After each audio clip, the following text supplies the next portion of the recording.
नमस्कार, स्वागत है आपके अपने YouTube channel SGY science classes में और मैं हूं राममूर्ति। दोस्तों, जैसा कि आपको पता होगा कि हम लोगों ने एक नया सीरीज शुरू किया है जिसका नाम है इंडियन पॉलिटी। और इंडियन पॉलिटी में जो अपना पहला टॉपिक था उस पर लेक्चर 1 हम बना चुके हैं और लेक्चर 1 में हम लोग यहाँ तक डिस्कस किया था।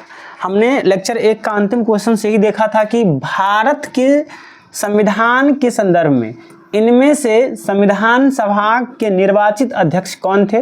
तो संविधान सभा के अस्थायी निर्वाचित अध्यक्ष डॉक्टर राजेंद्र प्रसाद को चुना गया था। इससे पहले सच्चिदानंद सिन्हा थे जो अस्थायी थे। अब इससे आगे हम लोग देखेंगे अगला प्रश्न और यहाँ से हम लोग शुरू करेंगे अपने अगला प्रश्न को। और ये रहा आज का पहला प्रश्न। आप इसे पढ़ेंगे और बताएंगे कि क्या होगा इसका सही आंसर। आप इसे पढ़ेंगे और बताएंगे कि इसका सही आंसर क्या होगा।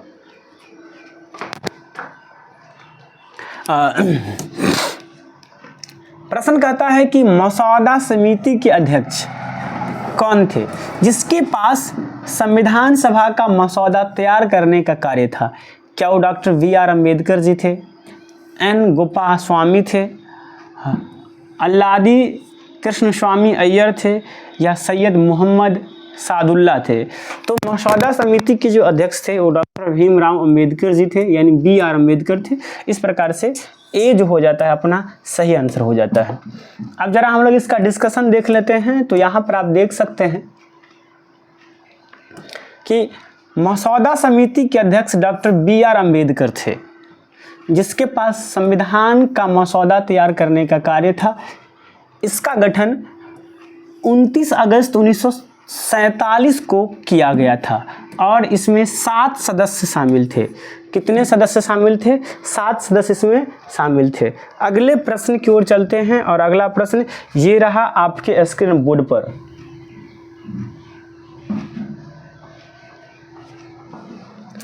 प्रश्न कहता है कि राजनीतिक व्यवस्था का कौन सी विधि अलग अलग राज्यों और अन्य व्यवस्थाओं को एक व्यापक राजनीतिक प्रणाली के भीतर इस तरह एकजुट करती है कि प्रत्येक को अपने अखंडता बनाए रखने का प्रावधान मिलता है। क्या वो संप्रभुता है, लोकतंत्र है, अखंडता है या संघवाद है?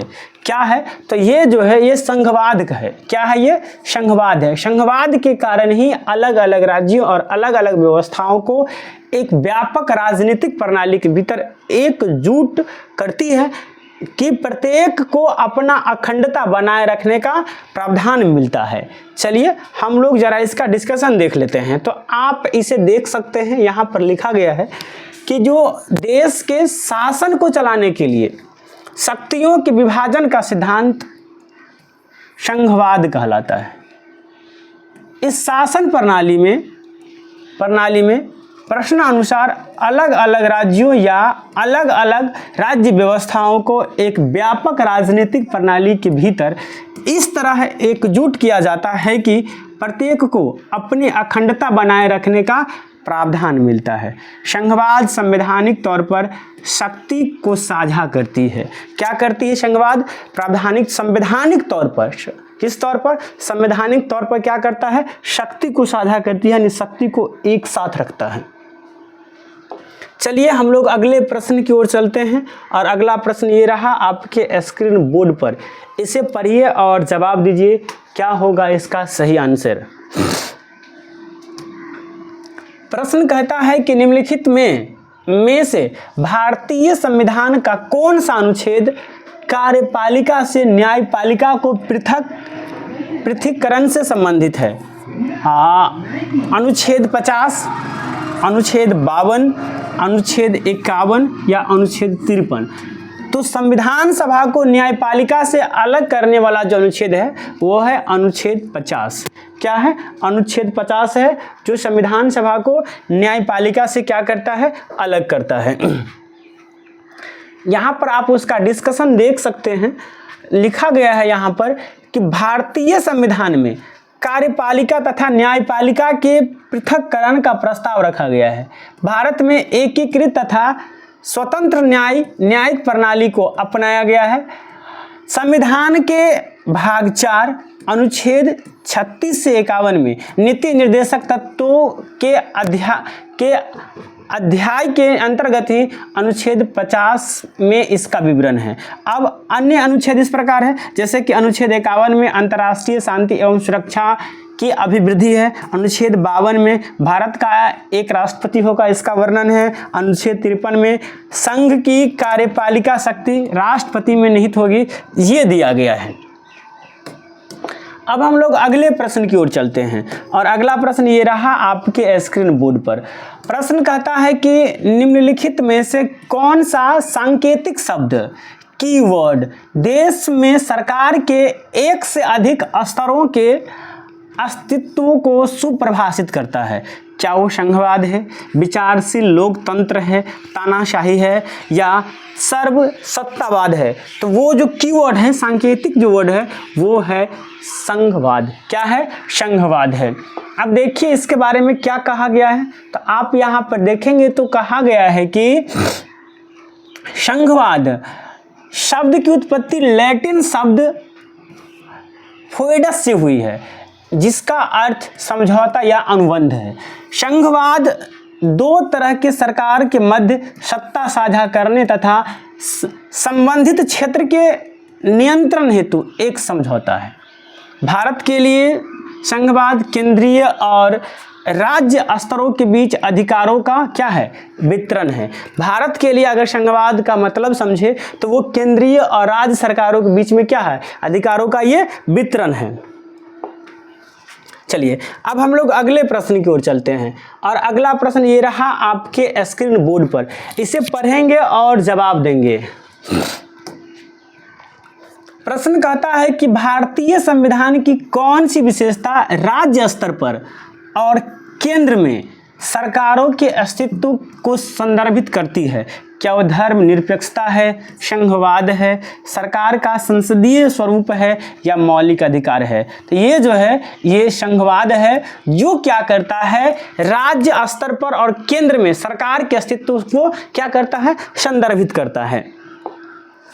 अब जरा इसका विश्लेषण देख लीजिए, तो यहाँ पर दिया गया है कि भारतीय संविधान की संघवाद की विशेषता राज्य स्तर पर और केंद्र में सरकार की अस्तित्व को संदर्भित करता है। संघवाद सरकार का एक रूप है जिसमें शक्ति को राष्ट्रीय सरकार और अन्य छोटी सरकार इकाई के बीच विकसित करती है। यह राजशाही जैसी एकात्मक सरकार के बीच संतुलन बनाए रखने का प्रयास करता है, जिसमें केंद्रीय प्राधिकरण के पास विशेष शक्ति होती है। क्या होती है?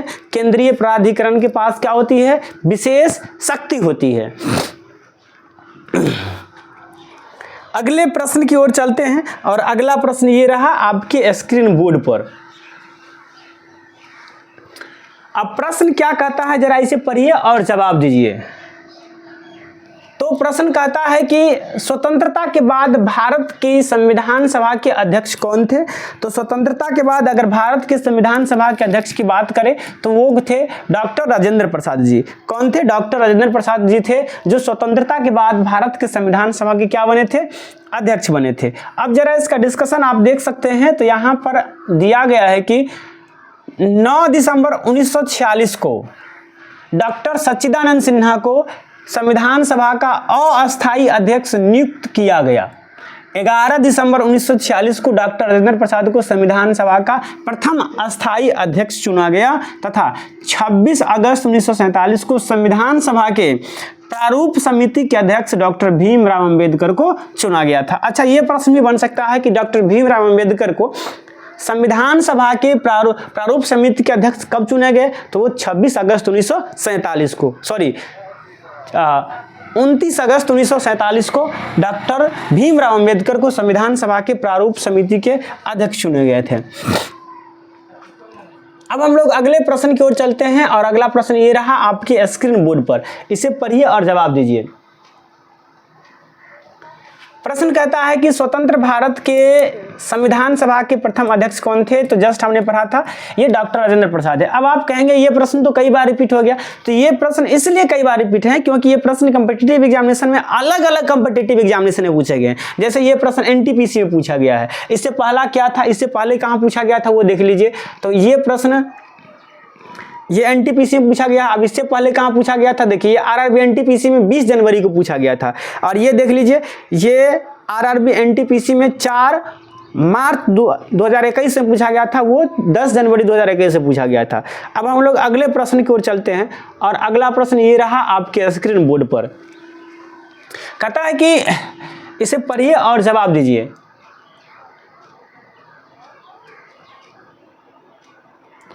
कहता है कि 9 दिसंबर 1946 को आयोजित संविधान सभा के प्रथम बैठक के अध्यक्ष कौन थे?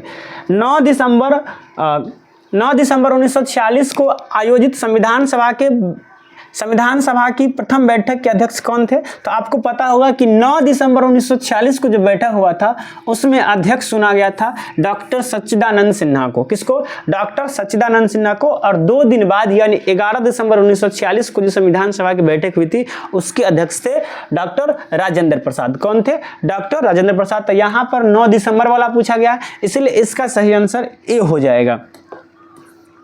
अब हम लोग अगले प्रश्न की ओर चलते हैं और अगला प्रश्न ये रहा आपके स्क्रीन बोर्ड पर। प्रश्न कहता है कि इनमें से कौन सी भारतीय संविधान की मसौदा समिति के सदस्य नहीं थे? बताइए कौन थे भारतीय मसौदा समिति के सदस्य नहीं थे? पहला अय्यर मोहम्मद सदुल्ला, एन गोपाल स्वामी अयंगर, या डॉक्टर के.एम. मुंशी, या ए.बी. ठक्कर। तो इसका जो सही आंसर होने वाला है वो हो जाएगा ए.बी. ठक्कर। ए.बी. ठक्कर जो है वह संविधान सभा के मसौदे समिति के सदस्य नहीं थे। अब जरा इसका डिस्कशन आपको नीचे मिल जाएगा, आप इसे देख सकते हैं। संविधान सभा के प्रारूप समिति में कुल 7 सदस्य थे। संविधान सभा के प्रारूप समिति में कितने सदस्य थे? 7 सदस्य थे, जिसमें डॉक्टर भीमराव अंबेडकर जी अध्यक्ष थे, गोपाल स्वामी अय्यर जी, अल्लादी कृष्ण स्वामी अय्यर जी, के.एम. मुंशी जी, मोहम्मद सदुल्लाह जी, एन.के.एम. माधव राय जी और बी.एम. मित्र के स्थान पर, और टी.टी. कृष्णामाचार्य जो डी.पी. खेताल की मृत्यु के बाद आए। अतः यहाँ पर जो है ए.बी. ठक्कर जो है वो भारतीय संविधान सभा के मसौदे समिति के सदस्य नहीं थे, यानी यहाँ पर डी सही आंसर हो जाता है ऑप्शन के अनुसार। चलिए इसे पढ़िए और इसका जवाब दीजिए, क्या होगा इसका सही आंसर। अब प्रश्न कहता है कि संविधान सभा के प्रारूप समिति के अध्यक्ष कौन थे? क्या वो डॉक्टर बी.आर. अम्बेडकर थे, सी राजगोपालचारी थे, डॉक्टर राजेंद्र प्रसाद थे, या जवाहरलाल नेहरू थे? तो अध्यक्ष की बात करेंगे तो डॉक्टर भीमराव अंबेडकर का नाम आता है। अगले प्रश्न की ओर चलते हैं और अगला प्रश्न ये रहा आपके स्क्रीन बोर्ड पर। आप इसे पढ़िए और जवाब दीजिए। अगला प्रश्न को पढ़िए और आप इसे जवाब दीजिए। प्रश्न कहता है कि पंडित जवाहरलाल नेहरू के किस तिथि को संविधान सभा के उद्देश्य प्रस्ताव यानी ऑब्जेक्टिव रिजोल्यूशन प्रस्तुत किया था?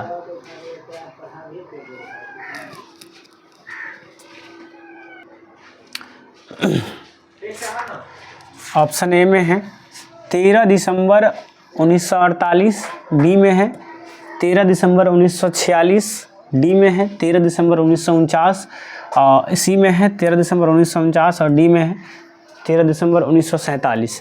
तो इसका जो सही आंसर होने वाला है वो हो जाएगा बी, यानी 13 दिसंबर 1946। अगले प्रश्न की ओर हम लोग चलते हैं और अगला प्रश्न ये रहा आपके स्क्रीन बोर्ड पर। लेकिन उससे पहले एक छोटा सा डिस्कशन। कहता है कि कैबिनेट मिशन की संस्तुतियों के आधार पर भारतीय संविधान का निर्माण करने वाली संविधान सभा का गठन जुलाई 1946 ईस्वी में की गई थी।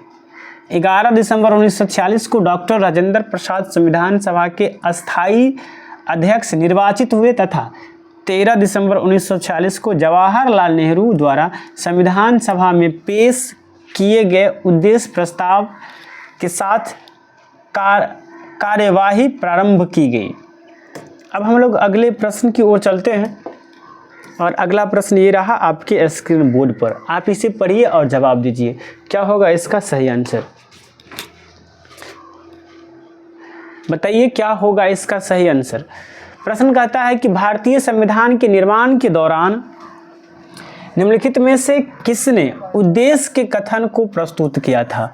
क्या वो मोतीलाल नेहरू है, डॉक्टर भीमराव अंबेडकर है, जवाहरलाल नेहरू है या डॉक्टर राजेंद्र प्रसाद है। तो उद्देश्य के कथन को जो प्रस्तुत करने वाले हैं वो है जवाहरलाल नेहरू जी, यानी सी इसका सही आंसर हो जाता है।